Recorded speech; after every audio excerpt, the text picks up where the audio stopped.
আজ আপনাদের সম্মুখে দাঁড়িয়েছি পটুয়াখালী সদর উপজেলা মহিলা ভাইস চেয়ারম্যান প্রার্থী ফৌজিয়া ইয়াসমিন। কলস মাকড়া এর অজানা কিছু তথ্য আপনাদের সামনে তুলে ধরার জন্য।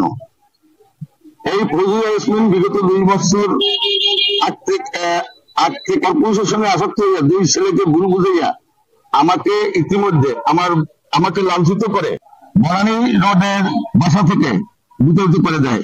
ফৌজিয়া ইয়াসমিন 10 বছর ধরে আমার 3টি বাড়ির ভাড়া উত্তোলন করে নিজ হেফাজতে রাখিয়েছে এবং ব্যাপক অর্থ সুদে লাগাইছে। উপযুক্ত বিষয় নিয়ে আমার পক্ষ থেকে তার বিরুদ্ধে মামলা মোকদ্দমা বিজ্ঞ আদালতে বিগত 2 বছর ধরে দায়ের করা হয়েছে। তিনি আমার অর্থ আত্মসাৎ করে এসেছে এবং বিভিন্ন কথা বলছে। তিনি আমাকে সহ বিভিন্ন জনের নামে মামলা মোকদ্দমা করে। এমনকি ফৌজিয়া ইয়াসমিন আমার বিরুদ্ধে ইতিমধ্যে নারী শিশু যৌতুক মামলা বিজ্ঞ আদালত দায়ের করেন।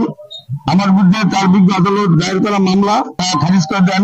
পরে তিনি গত মাসে এই খারিজ করা মামলার বিরুদ্ধে আপিল করেন হাইকোর্টে। প্রিয় সাংবাদিক ভাইরা, এর আগে ফৌজিয়া ইয়াসমিন গত উপজেলা পরিষদ নির্বাচনে অংশগ্রহণ করতে বিরোধী করিয়াছিল, কিন্তু সে যাত্রা আমার হস্তক্ষেপে নির্বাচন করতে পারেনি। তারপর থেকে তার রোশনালে পড়ি আমি।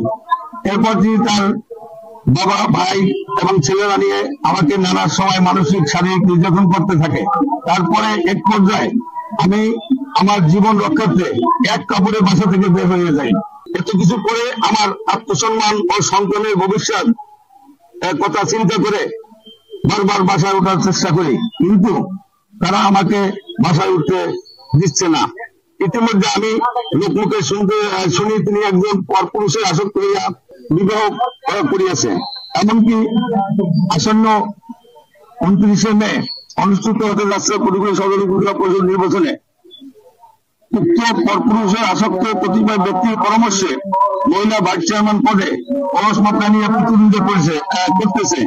আমি আপনাদের সহ পটুয়াখালী সদর উপজেলা সকল ভোটার বৃন্দের কাছে প্রশ্ন করছি, এতক্ষণ ফৌজিয়া ইয়াসমিনের বিষয়ে অজানা তথ্য তুলে ধরলাম, তারপরে তিনি কি আপনাদের কাছে ভোট প্রার্থনার যোগ্যতা রাখে? এছাড়া তিনি নির্বাচন হলফনামা তথ্য গোপন করেছেন। এতে তার মনোনয়ন পত্র বৈধ থাকার কথা নয়।